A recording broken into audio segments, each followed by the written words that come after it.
So that is one thing you should never ever do because I was using the same strategies. Hello again and welcome. Today I am going to share with you 10 mistakes I committed as a new international student so that you won't do that.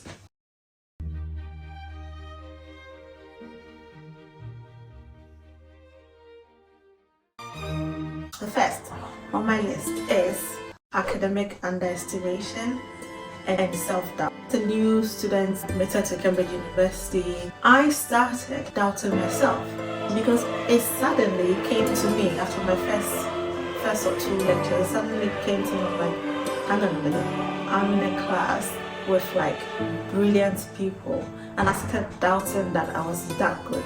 Even though I was a Commonwealth shared scholar, this competition is really fierce. If you're a scholar, you know that.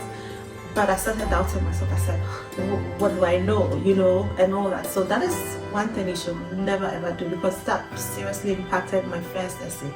So when doubt sets in, that meant that I wasn't taking my lessons seriously because I was allowing fear to control my actions. So instead of enjoying the lectures, I was worried and all those kind of things. Not taking advantage of the societies that's available. Now these societies that are available, there are so many various societies. If you're even in Cambridge or any other institution anywhere, you'd realize that there are so many student societies and these are there purposely to help you to understand or to kind of like ground you so that you don't feel isolated. There are societies to help you to develop other interests, to help you to find new friends, to network and all those kind of things. I joined the Ghanaian, Cambridge University Ghanaian Student Society and it was brilliant. It was really brilliant. It really supported me. This was where I even met my husband, you see. So when I started first, I didn't join immediately. I isolated myself, not involved in any kind of students, or I wasn't taking it seriously. They would invite me for meetings. I'll go once or twice because I was, feeling the pressure of academic performance, You underestimating the academic realities that we do. If you're coming from Africa, how we sometimes study and learn and improve ourselves is very different. When I started as a student, I realized that even like, thank God it was after I submitted my first essay that I realized that I was using the same strategies that I was using to learn back in Ghana, and it wasn't cutting it wasn't working because I had to learn new skills very quickly, like critically engaging with literature and being able to confidently criticize the piece of work. And all I kept saying that this is a professor, what have I got to say? And called sandbagging. So I was doing this thing called sandbagging, which is you kind of literally hide behind what other authors have said. So if, for instance, I go and read this book and this author said, oh yeah, in this study, this person didn't use this method, and I'll say, yes, according to this person, didn't use this method, which was really silly. I should be able to say my own voice, with proper grounding from what other researchers or other people who have criticized the work have said. Another thing that I'll talk about is, I would say, financial mismanagement. Well, I didn't mismanage my finances, but something was that I didn't budget really well. So then I was a scholarship student. I was a fully funded scholarship student. So I hear you say that, well, yeah, you had all the money. So what do you mean by you didn't budget very well? It turns out that in Cambridge it's quite expensive. So even though I was living in college accommodation, my funding did not come very early. So when I arrived in St. Edward's College, I only had the expensive accommodation that was left. I was in Richard Law's building. Now Richard Law's building was just like, you just had a bit more space, but it was up to the standard of every other room that was given to students. So because of that, whenever friends were going somewhere, they were going to go on a short trip, I said, no, I'm sorry, I don't have money. And then in the end, I had to speak to our college bazaar. It's one thing that you can benefit from, especially if you're a student in Cambridge, because then you can seek any help and support. You can have money to even go for conferences, and all these enrich your academic outputs, attending these conferences, you can apply for these grants and all those kind of things. I didn't know all of that. I didn't apply for grants. I didn't do all of that. It was when I was going to go back to Ghana to collect data for my research that I discovered that my college had grants for that. and I had to then go and get about £500 to support me. I just thought that because I was a scholarship student, there was no money else coming to me. But then there's so much support, you just have to ask. And that is why you need to make a habit of talking to your college tutor, talking to your director of studies, even talking to other students. Befriend PhD students. So for instance, if you're doing an undergraduate degree, befriend a master's degree, someone who's studying for a master's degree, or befriend someone who's studying for a PhD, so that you learn all these things from them, because you have just started on your journey. And if you have any questions, obviously you can leave any questions, and myself or my husband will pick it up and answer it. One point I'm on, I think I'm on the 4 points. Lack of cultural exposure. I just thought, well, I'm a student here, and I was obviously expect I'm from Africa. I was missing African food, and then I discovered that, oh yeah, I can go and get African food ingredients from Ireland, Noru, or Igbo near Saudi, and that was it, you know. I was not exposing myself to eating all the rich college meals that were provided, even though I'd been built for it, you know. All I was wasting time in the kitchen cooking food when I could have just gone straight to because college provided meals 3 times a day. I could have taken advantage of it. I didn't take full advantage of it. I would only be able to have college meals when I'm very busy with my academic work and I didn't have time to cook. That's also something that you can look into. Don't commit that mistake that I did by just cooking and cooking and cooking. I remember my flatmates, they used to wonder, and he said, what are you doing cooking up a stove? In fact, the kitchen, I was the only one who was using the kitchen.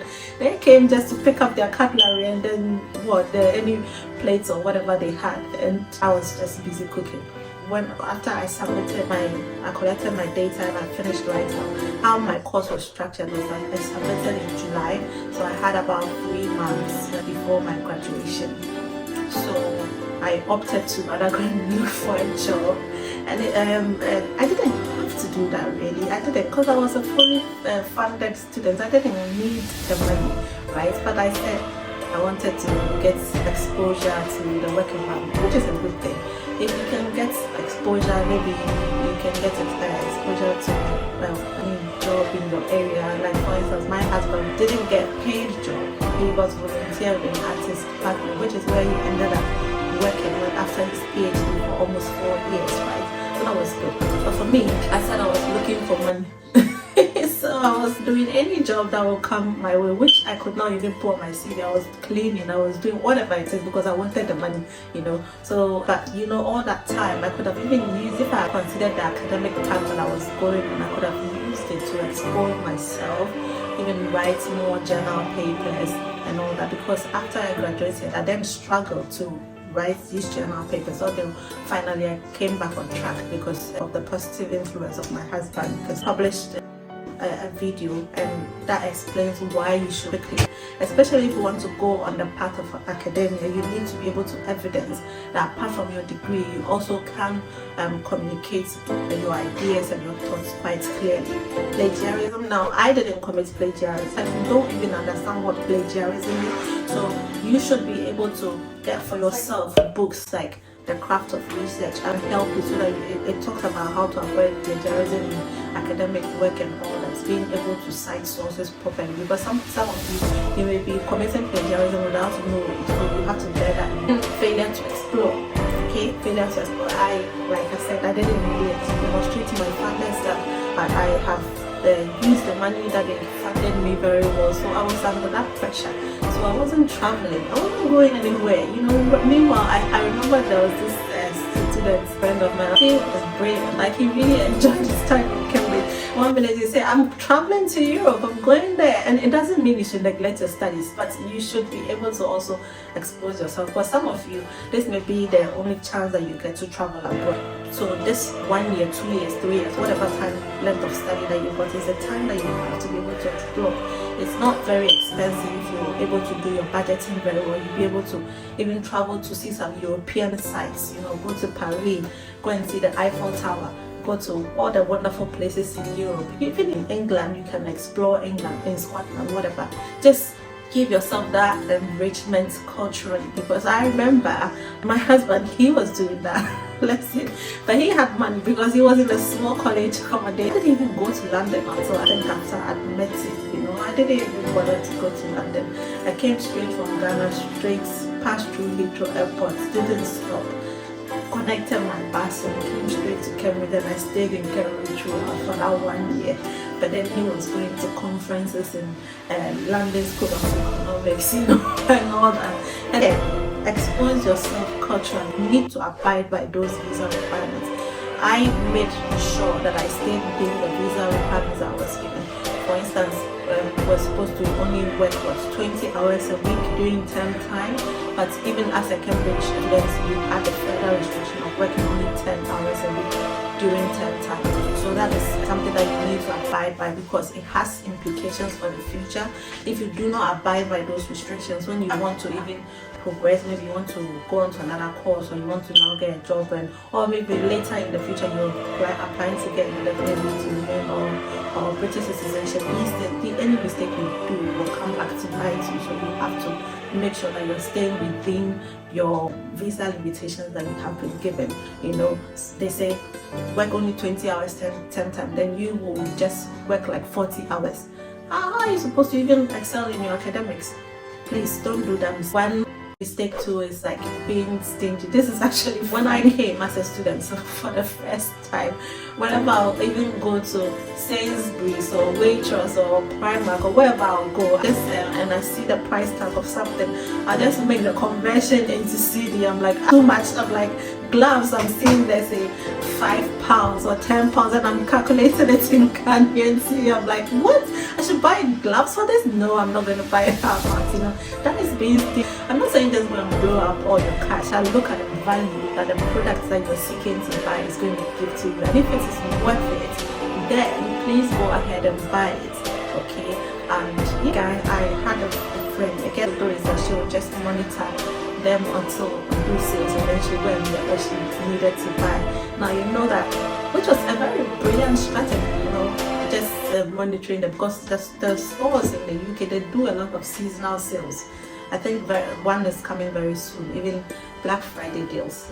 You can wait and then buy whatever you need, save towards it, and then buy it when the sales come. But they do seasonal sales like clearing winter stuff. And then one thing I can give, a tip I can give to you, is that buy your summer stuff in the winter and buy your winter stuff in the summer, because then you'll be clearing for fresh stock and all that, so you can then get good price, good return on your money. Now that I think about it, health regrets. Now if you come as a student here in the UK and you want to take very good care of yourself, for me, I think the only exercise that I was doing was cycling. I learned how to cycle in Cambridge, so I was cycling everywhere, so that was a good form of exercise for me.